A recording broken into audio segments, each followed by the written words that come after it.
नमस्कार शेतकरी मित्रांनो, तुमच्या सर्वांचं पुन्हा एका नवीन व्हिडिओमध्ये स्वागत करतो। मित्रांनो, पंतप्रधान किसान सन्मान निधीचा 23वा हप्ता अखेर कधी मिळणार, जाणून घ्या किती महिन्यानंतर खात्यात पैसे जमा होणार, सविस्तर माहिती आपण समजून घेण्याचा प्रयत्न करणार आहोत।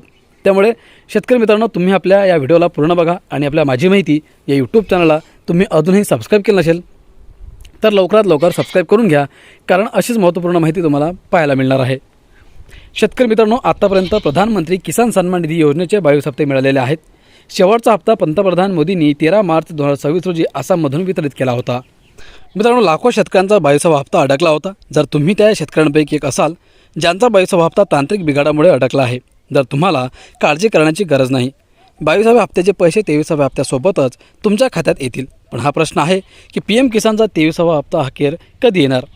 पंतप्रधान मोदींनी 22व्या हप्त्याअंतर्गत आसाममधील गुवाहाटी येथील 9.32 कोटीहून अधिक पात्र शेतकऱ्यांच्या बँक खात्यामध्ये 18,640 कोटी रुपयांहून अधिक रक्कम हस्तांतरित केली। आता पुढचा हप्ता कधी वितरित केला जाईल हे आपण समजून घेऊयात।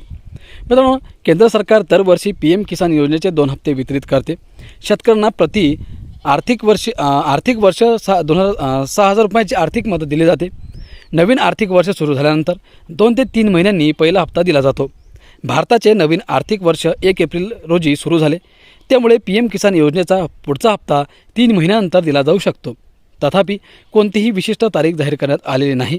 हप्ता दिला जाण्याच्या काही दिवस आधी अधिकृत तारीख जाहीर केली जाते। परंतु शेतकरी मित्रांनो, मागील ट्रेंडनुसार हप्ते साधारणपणे आर्थिक वर्ष सुरू झाल्यानंतर 3 महिन्यांनी येतात। मागील आर्थिक वर्षाचा पहिला हप्ता आणि किसान योजनेचा 22वा हप्ता 2 ऑगस्ट रोजी वितरित करण्यात आला होता।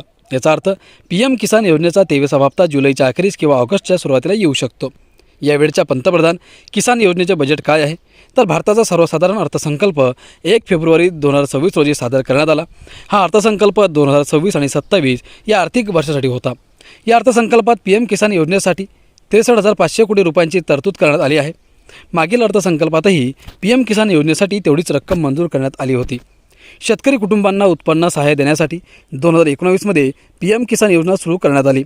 या योजनेअंतर्गत प्रत्येक जमीन मालक शेतकरी कुटुंबाला दरवर्षी 6,000 रुपयांचा लाभ मिळतो। ही रक्कम वर्षभरात DBTद्वारे 3 समान हप्त्यांमध्ये वितरित केली जाते।